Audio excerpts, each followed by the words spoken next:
I'm Julie Kohler, host of the White Picket Fence podcast. If you've read the opinion section of any newspaper lately, you've probably come across think pieces, panicking about falling marriage rates. They make sweeping claims that getting married will make you happier, healthier, and wealthier.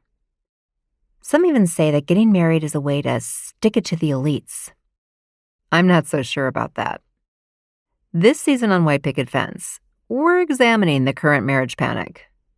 We'll go beyond the rosy sheen of love and commitment and expose the darker side to all of this marriage talk and explore what becomes possible when we broaden our imagination around what relationships can look like. Listen and subscribe wherever you get your podcasts.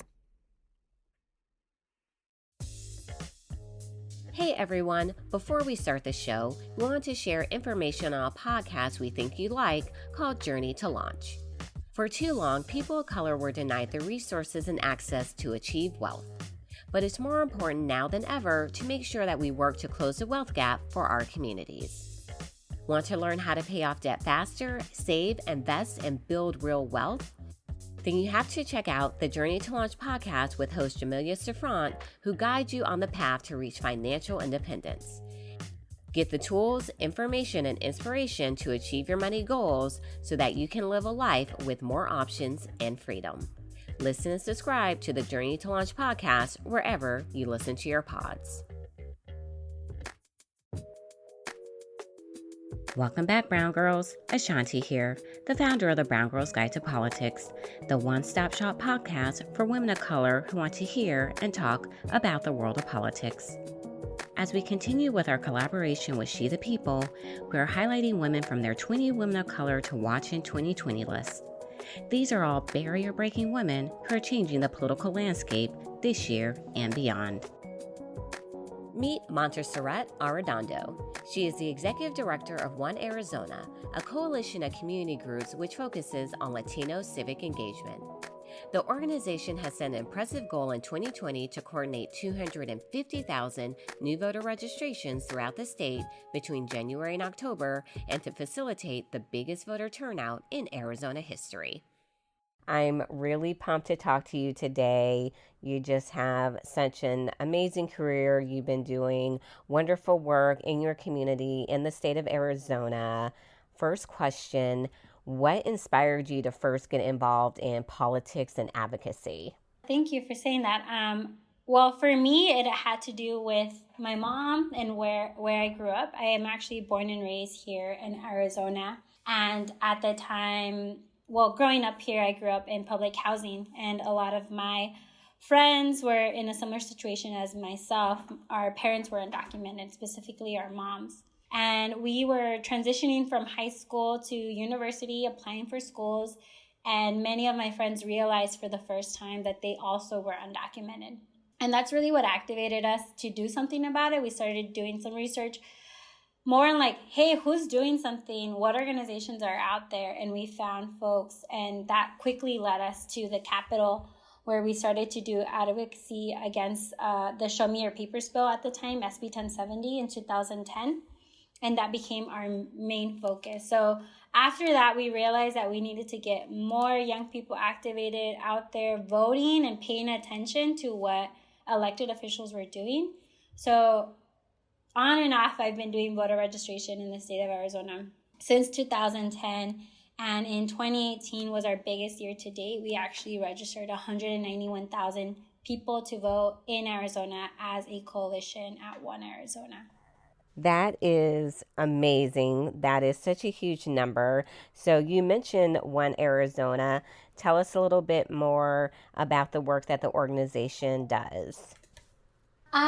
So One Arizona is a coalition of 23 organizations across the state, and we come together with an understanding of getting our communities, people of color, registered to vote, to then push them into civic engagement. And that looks like voting, advocacy at the city and state level, running for office. And as we grow by number of organizations, we're also growing into new regions of the state and growing into a more diverse coalition with different constituency groups that really at first started with Latino groups and has grown into Black, Native American, Asian communities that are joining the coalition since 2016. That 2016 election was another turning point for folks, the same way that it was for Latino groups in 2010, and different constituency groups deciding, hey, I got to do something, I got to do more. And that's when we saw our Native American groups join our coalition, and also Coalition for Change, which is our African American coalition in themselves, join these efforts. We love a multiracial coalition. Yeah. So you mentioned 2016, a very important presidential election year.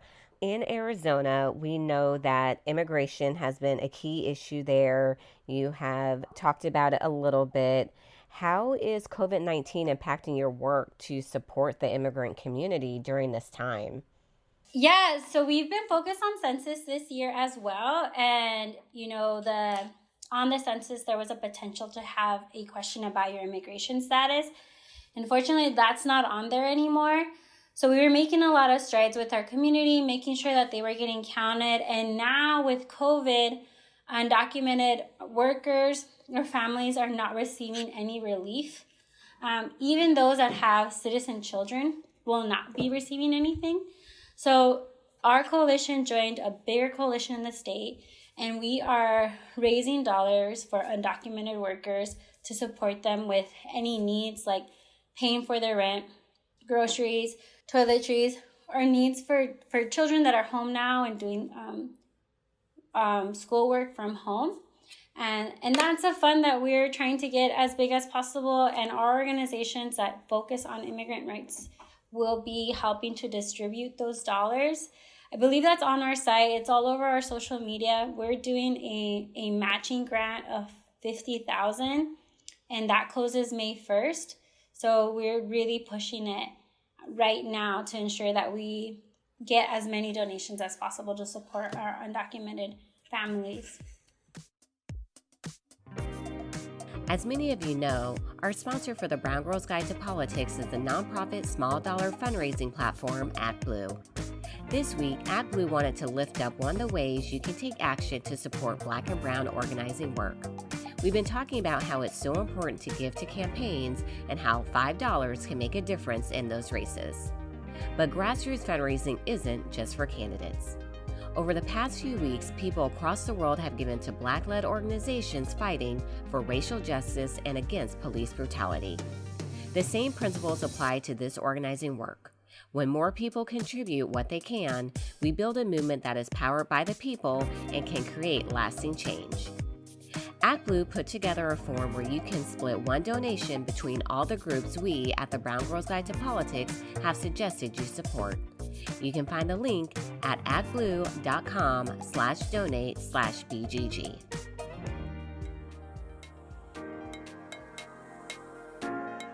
Hey Brown Girls, taking a self-care day is always needed, especially during these times.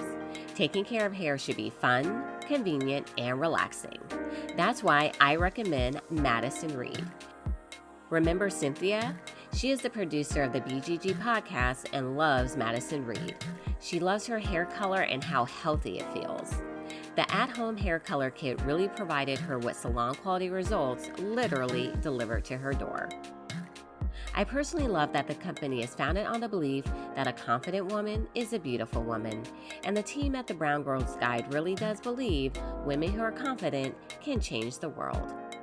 At the Brown Girls Guide, we too believe confidence is everything. We want to empower women to save time and money, and maybe even spend that extra well-earned energy changing the world. Unlike many other hair color brands, it doesn't have ingredients that can damage your hair. No ammonia, no parabens, no phthalates. And it's full of ingredients that nourish your hair.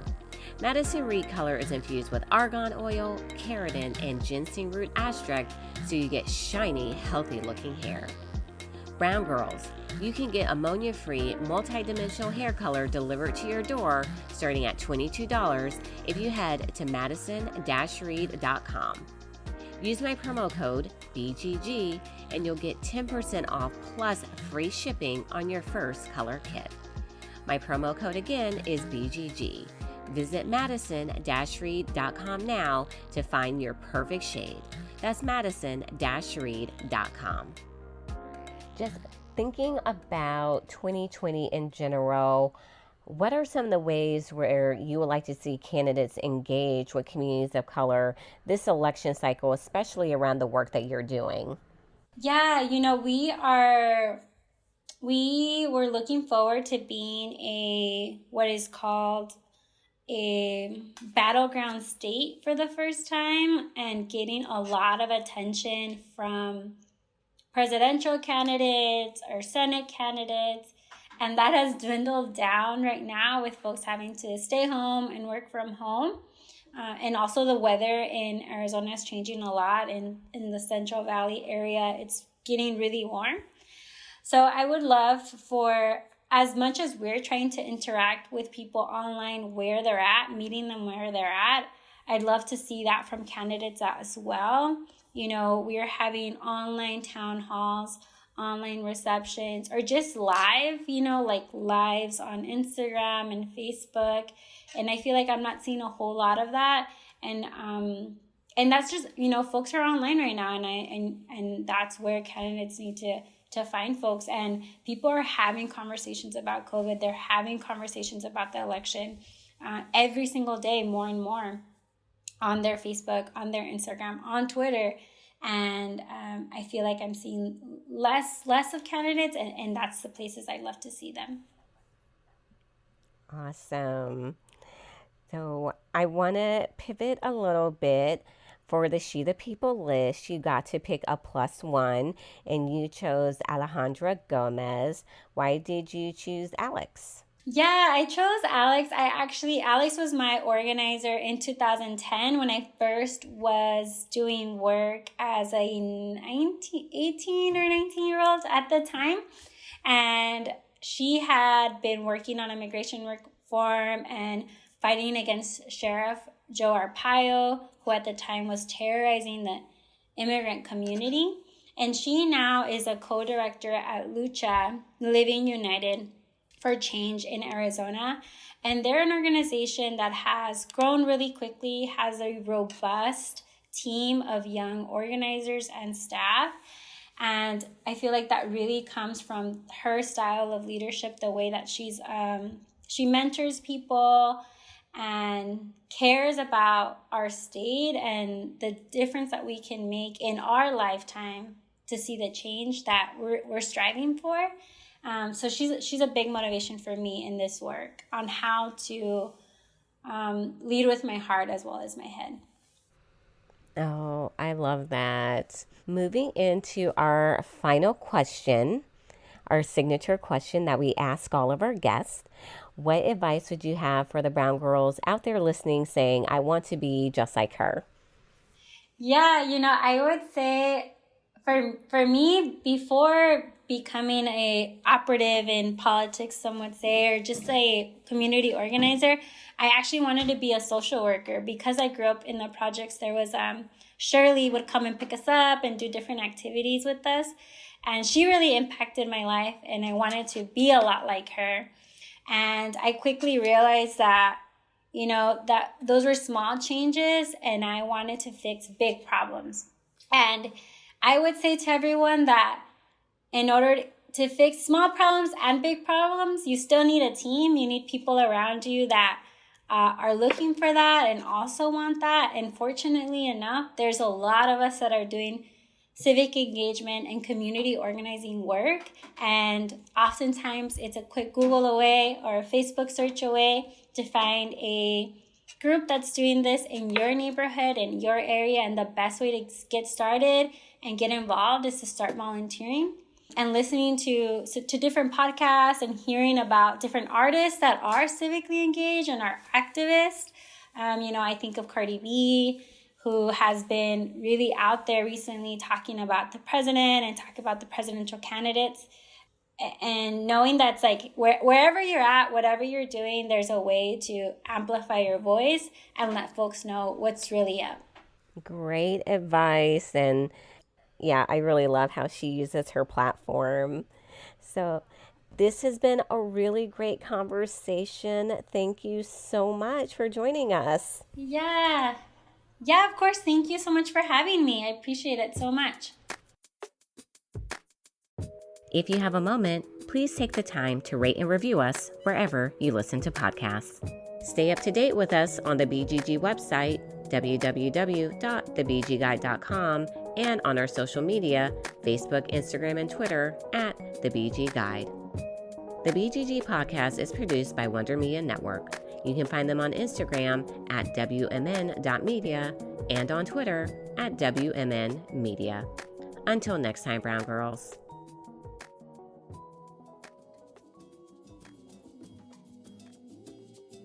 Hey everyone, before you go, I have a quick request. We're eager to know about our BGG audience, so we created a short listener survey to help us learn more about you.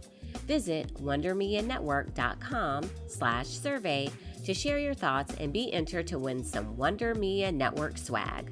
That's wondermedianetwork.com/survey. You can also find the link in the episode notes.